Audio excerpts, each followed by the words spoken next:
আপনারা বিএনপি সাংবাদিক হইেন না, আপনারা বাংলাদেশের সাংবাদিক হন, আপনারা বাংলাদেশের জনগণের সাংবাদিক হন। আমরা তো 15 বছর ধরে 1.5 দশকের উপর থেকে সাংবাদিকতার চিত্র সম্মুখভাবে দেখেছি, পিছন থেকে না। কারণ আমরা সম্মুখভাগে ছিলাম। তো আমি যখন সম্মুখভাবে সার্বিক সময় ছিলাম, আমি সাংবাদিকতার চিত্র পরিষ্কারভাবে দেখেছি।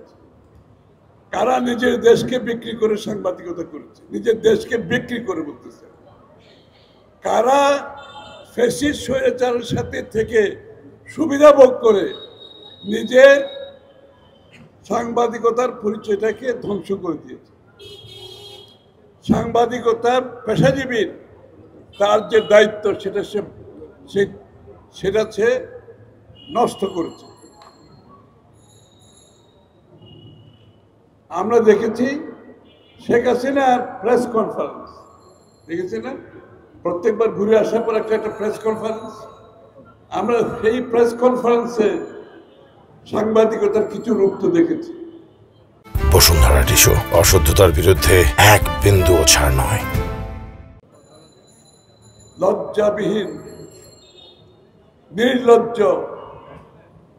দেশের স্বার্থের বিরুদ্ধে, জনগণের বিরুদ্ধে, স্বাধীনতা সার্বভৌমত্বের বিরুদ্ধে এই সমস্ত সাংবাদিক কাজ করেছে। আমরা দেখেছি এই সাংবাদিকরা জনগণের মনের কথা তুলে ধরার কথা, তারা তুলে ধরেছে ফ্যাসিস্টের কথা, তারা তুলে ধরেছে স্বৈরাচারের কথা। সবচেয়ে দুঃখজনক হচ্ছে এদের অনেকে সরাসরি স্বৈরাচারের পক্ষে রাস্তায় নেমেছে, স্বৈরাচারের পক্ষে কর্মসূচি দিয়েছে, খোলাখুলিভাবে সমর্থন দিয়েছে। এরা কি কোনো সাংবাদিকতার মধ্যে পড়ে? এরা কি সাংবাদিক? এরা তো সাংবাদিকতার মান সম্মান নষ্ট করেছে।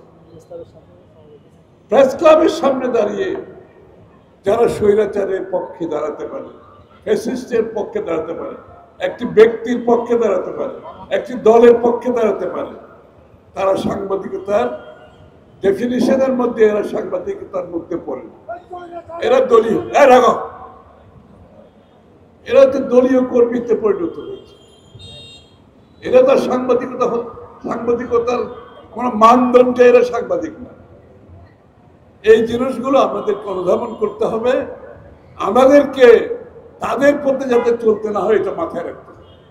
আমি সাংবাদিক ভাইদের অনুরোধ করছি, ওই পথে চলবেন না। আপনারা বিএনপি সাংবাদিক হইেন না, আমি পরিষ্কার ভাবে বলছি, আপনারা বিএনপি সাংবাদিক হওয়ার দরকার নেই। আপনারা বাংলাদেশের সাংবাদিক হন, আপনারা বাংলাদেশের জনগণের সাংবাদিক হন, আপনারা বাংলাদেশের মানুষের সাংবাদিক হন। এটাই হচ্ছে নতুন বাংলাদেশের প্রতিজ্ঞা আমাদের।